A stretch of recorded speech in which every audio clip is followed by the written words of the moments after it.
수강생 여러분 안녕하세요. 지난 시간은 한국인의 생명관과 다산관념에 대해서 알아보았습니다. 이번 시간은 남아선호와 아들 낳기 기원이라는 주제에 대해 살펴보겠습니다. 한국인이 전통적으로 딸보다 아들을 더 선호하게 된 역사적 배경을 이해하고 아들을 꼭 낳기 위해 정성을 들였던 구체적인 대상과 장소에 대해서 알아보겠습니다.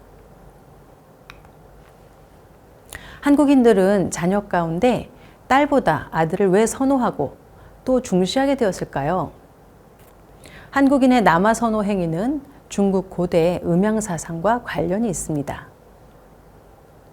음양사상은 고대 중국에서 기원한 철학적 사유체계로 우주와 자연, 인간의 삶을 설명하는 기본적 이론입니다.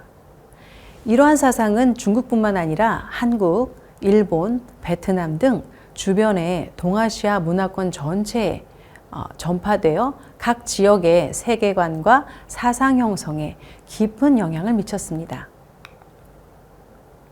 음양사상은 세상의 모든 현상을 음과 양이라는 두 가지 기운이 조화를 이루며 생성된다는 철학적 사상입니다.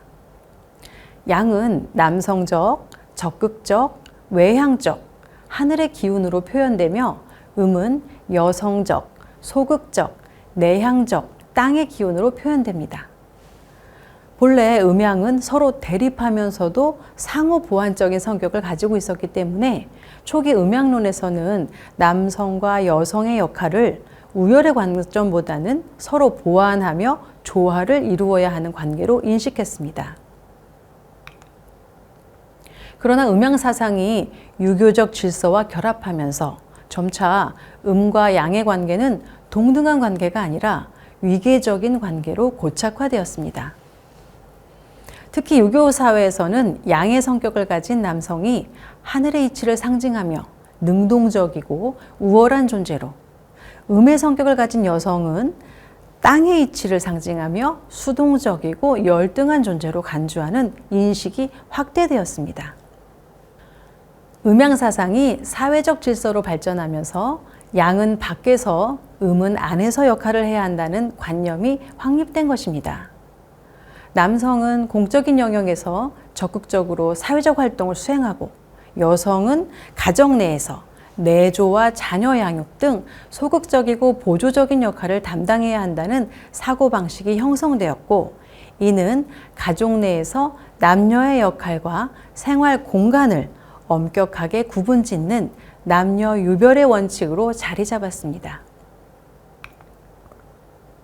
이러한 남녀 유별의 개념은 본래 음양사상에서 제시한 균형과 조화의 원리를 사회적 관습과 질서에 맞추어 적용한 결과입니다.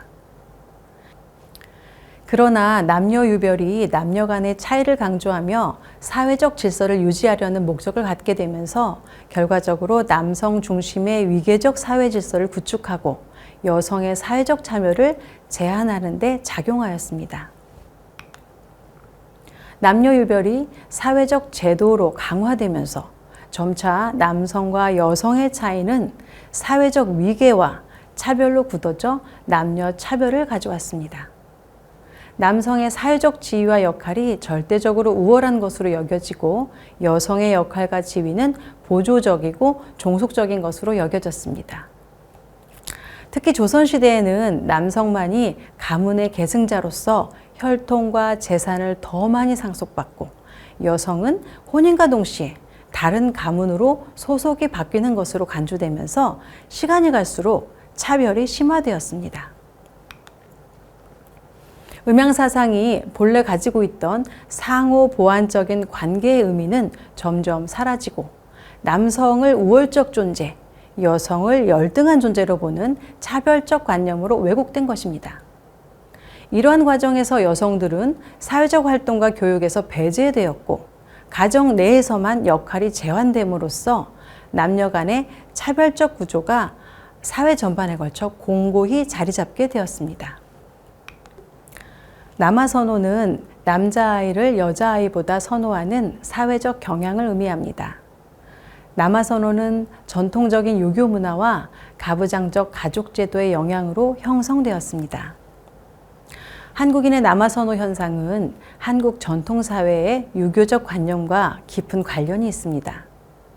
유교 문화에서는 남성이 가계를 계승하고 조상의 제사를 지내며 집안의 경제적, 사회적 역할을 수행하는 주체로 여겨졌습니다. 반면 여성은 결혼을 통해 다른 가문으로 소속이 이동된다고 생각되어 가문의 계승자로서 인정받지 못했습니다. 따라서 아들을 낳아야 가문의 대가 끊어지지 않고 번성한다고 믿었고, 여자아이의 출생보다 남자아이의 출생, 그 가운데서도 맏아들의 출생이 가족의 가장 큰 경사였습니다. 남아선호 현상은 현대 한국 사회에서도 다양한 사회적 문제를 초래했습니다. 첫째, 성비 불균형 문제입니다. 1980년에서 1990년대에 산부인과에서 초음파 검사를 통해 태아의 성별 감별이 가능해지면서 선택적인 낙태로 인해 성비 불균형이 심각해졌습니다. 둘째, 여성의 차별과 불평등이 심화되었습니다. 가족 내에서 딸은 아들보다 열등한 존재로 간주되고 딸의 교육과 사회 진출 기회도 제한되었습니다. 이와 같이 조선시대 집안의 대를 잇는다는 관념 하에서 여아보다 남아를 선호했던 남아선호 현상은 근대 이후에도 그 영향력이 약화되지 않았습니다. 20세기 중반까지도 대를 이어야 한다는 관념으로 아들을 낳기 위해 딸을 5명에서 6명씩 낳는 경우도 많았습니다. 아들을 낳지 못한 여성은 가족 내에서 아내로서, 며느리로서, 어머니로서 불안한 지위를 가진 존재였습니다. 일부 지역과 세대에서는 여전히 전통적인 남아선호 관념이 남아있어 사회적 갈등을 초래하기도 했습니다. 그러나 20세기 후반 국가의 강력한 산하 제한 정책이 확대되면서 남아선호 현상은 약화되기 시작하였습니다. 1970년대 보건복지부의 딸아들 구별 말고 둘만 낳아 잘 기르자라는 캠페인이 정착되었습니다. 21세기 한국 사회에서는 남아선호 현상이 사라졌습니다. 여성의 교육 수준과 사회적 지위 향상, 도시화, 산업화로 인해 자녀에 대한 인식과 기대가 변화하고 있으며 남녀 구분 없이 자녀를 양육하고자 하는 가치관이 확산되고 있기 때문입니다. 남아선호가 사라지기 전까지 입양이라는 실질적인 대안이 존재했음에도 불구하고 여성은 아들을 낳아야 가족과 사회 내에서 당당한 발언권을 가질 수 있었습니다. 유교적 종법 질서에 의해 조선 사회가 개편되면서 딸보다는 아들을 많이 낳은 여성의 사회적 지위가 상승할 수밖에 없었습니다. 조선 후기 종법에 기초한 유교적 가족 질서가 사람들에게 자연스러운 것으로 내면화되면서 일상적인 생활 세계를 형성했고, 그 과정에서 가문을 이을 계승자인 아들을 낳아야 한다는 여성의 의무와 역할이 강조되었습니다. 따라서 아들 낳기를 바라는 기자 행위 또한 더욱 간절해져 갔습니다. 가문의 계승자인 아들을 출산하는 것이 중요해지면서 아들을 낳으려는 욕구가 강해진 것입니다. 아들, 딸 구별 없이 자녀를 달라고 빌었던 여성들은 아들 하나 꼭 점지해 주길 소원하게 되었습니다. 그 과정에서 아들을 낳는데 효험이 있다는 다양한 비법들이 출현하게 됩니다. 이것이 바로 아들 낳기 기원입니다. 한자로는 발할 기에 아들 자를 써서 기자라고 합니다. 독실한 불교 신자가 아니어도 부처님, 칠성님, 재성님은 아들 낳기를 바라는 여성들이 주로 의지하는 치성의 대상이었습니다. 예를 들면 서울에서는 인왕산 기슭에 있는 선바위와 남산에 있던 국사당이 기자 장소로 유명했습니다. 선바위에는 아들을 낳고 싶은 소원을 빌러오는 여성들의 발길이 끊이지 않았습니다. 인왕산의 선바위는 바위의 형상이 마치 중이 장삼을 입고 있는 것 같아서 선바위라고 불렀습니다.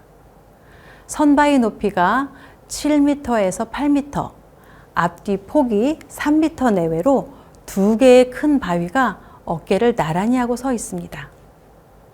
이러한 선바위의 모습이 남성의 생식기인 남근을 닮았다고 여겨지면서 자식이 없는 사람들이 이 바위에 정성껏 빌면 효험이 있다는 소문이 퍼졌고 그로 인해 기자암으로 널리 알려지게 되었습니다.